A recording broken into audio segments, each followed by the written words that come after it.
Hey everybody out there, Sandhills shooter here. You might know me as Triple D. You might just know me as John. But I wanted to get this video out today. I've had some thoughts kind of rattling around all day in my head.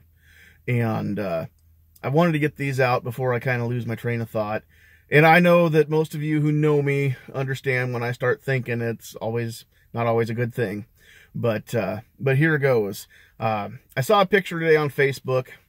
And it said, when my child beats someone with a stick, I punish my child, but I also take the stick away. And that kind of started a discussion. Among other things, I said, yeah, you take that kid's stick away, but you don't take away all the sticks from everybody else in the neighborhood and tell them they're not allowed to have sticks because one naughty child didn't obey the rules. You punish just the naughty child. And that sparked an even greater debate. And eventually it ended with somebody telling me they don't want to take away all the weapons. They just want to take away the military-style weapons that make it so easy to kill people.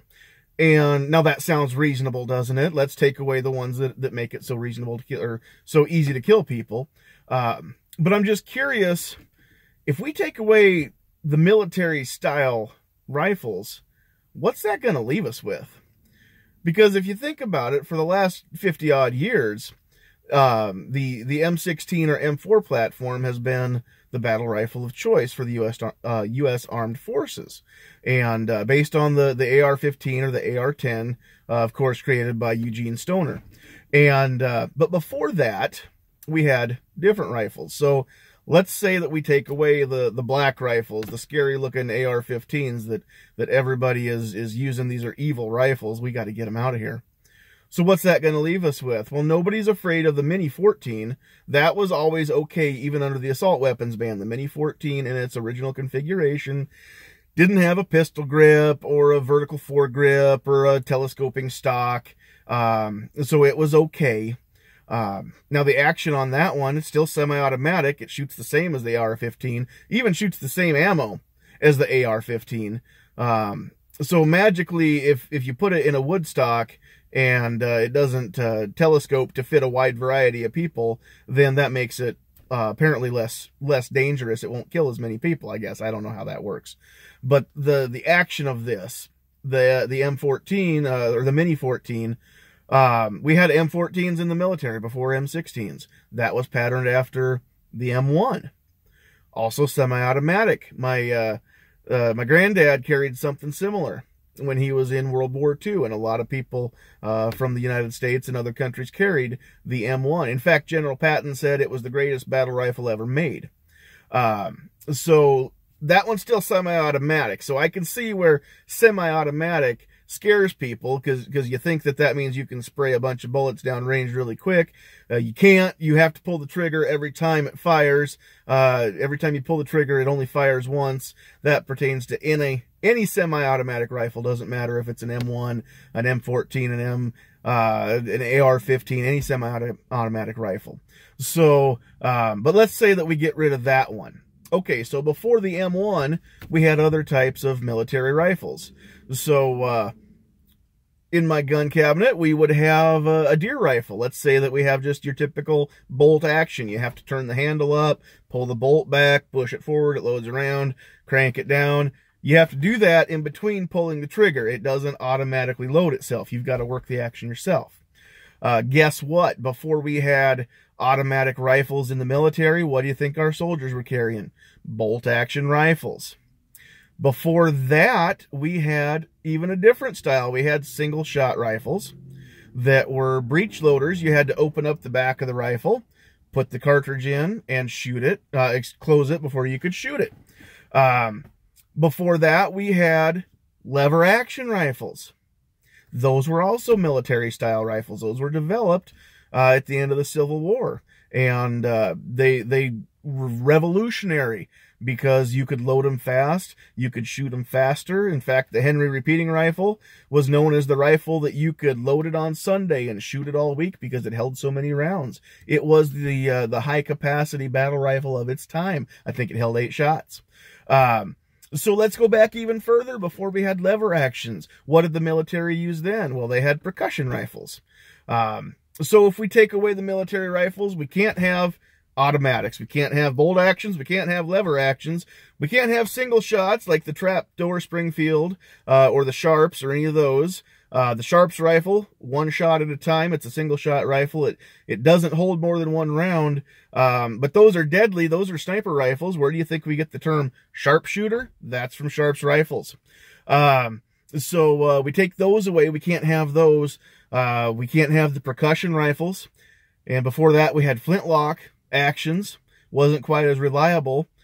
So we got to take those away. Now we're clear back before the Constitution. And everybody's telling me that the Constitution was written for muskets and not for AR-15s. Well, guess what? At the time, that was state-of-the-art military technology. And the Constitution doesn't say muskets. It says arms. It doesn't even say gun.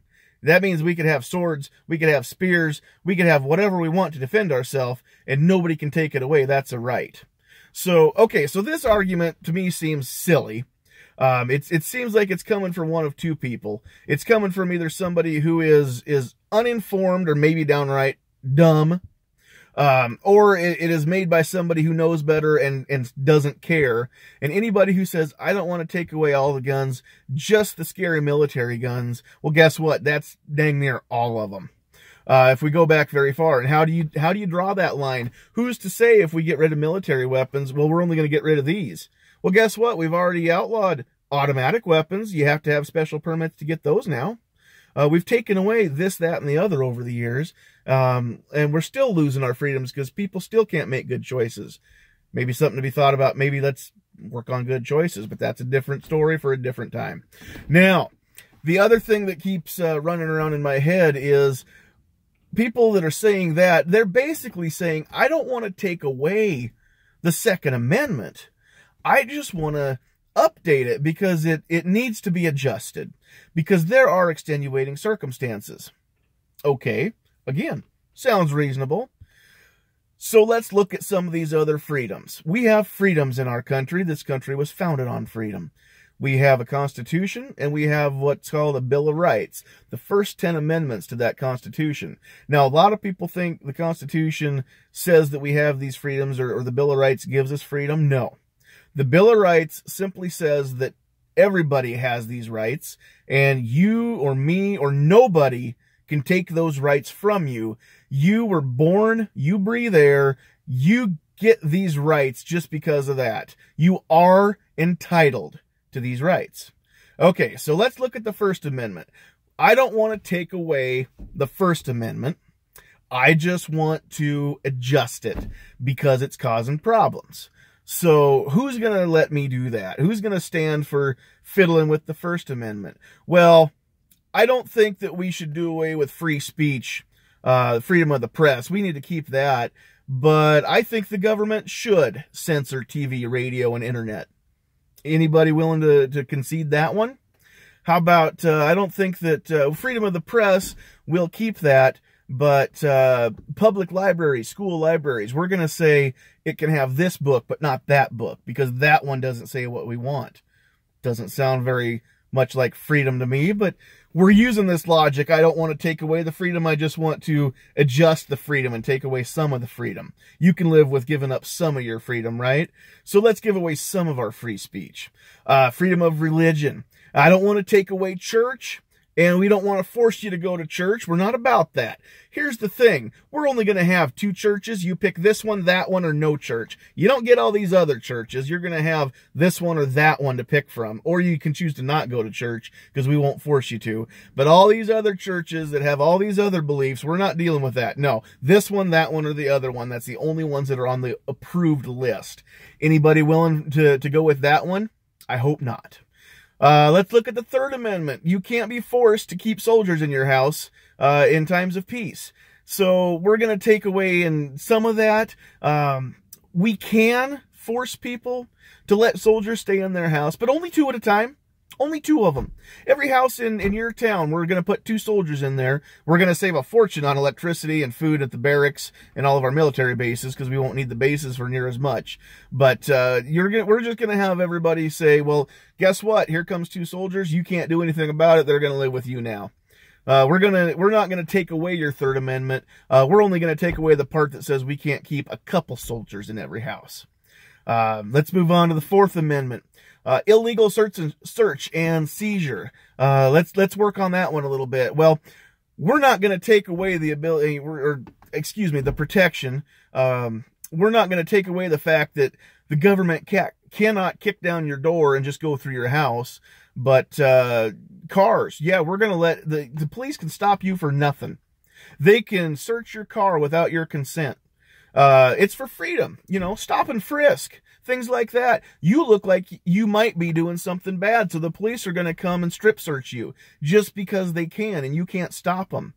We're not taking away the protection from illegal search and seizure. We're just going to take away the protection that keeps us from, if you look suspicious, we're going to make sure you're not doing something bad before you do it. We're going to punish you for that. Maybe we could move on to the Fifth Amendment. Right now, you can't be forced to testify against yourself. We're not going to take that away. But if it's a murder case, if we think you killed somebody, then we can force you. We can force you to testify against yourself. We'll get rid of that one. Because we don't really need that. In these times, if we think that you maybe shot up a school or killed somebody, maybe you used one of those rifles that are still on the approved list, if we took away the military ones, which I guess that's no rifles, but that's beside the point. We're going to go ahead and make you testify against yourself, or maybe it's your spouse. We can testify against your spouse. We can force you to, or we can hold you in prison if you don't. We're going to go ahead and adjust these. I could go on with the other 5 on our Bill of Rights, but do I need to?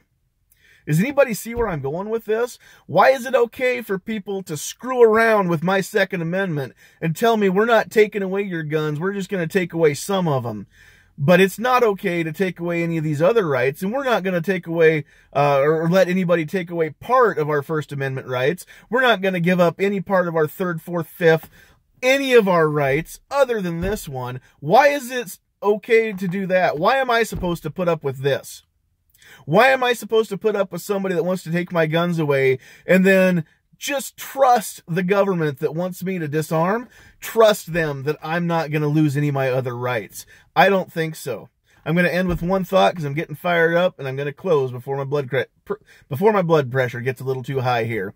But I am not a militant person, and I don't believe in fighting. I've never been in a fight. My mouth has always gotten me out of everything it's gotten me into.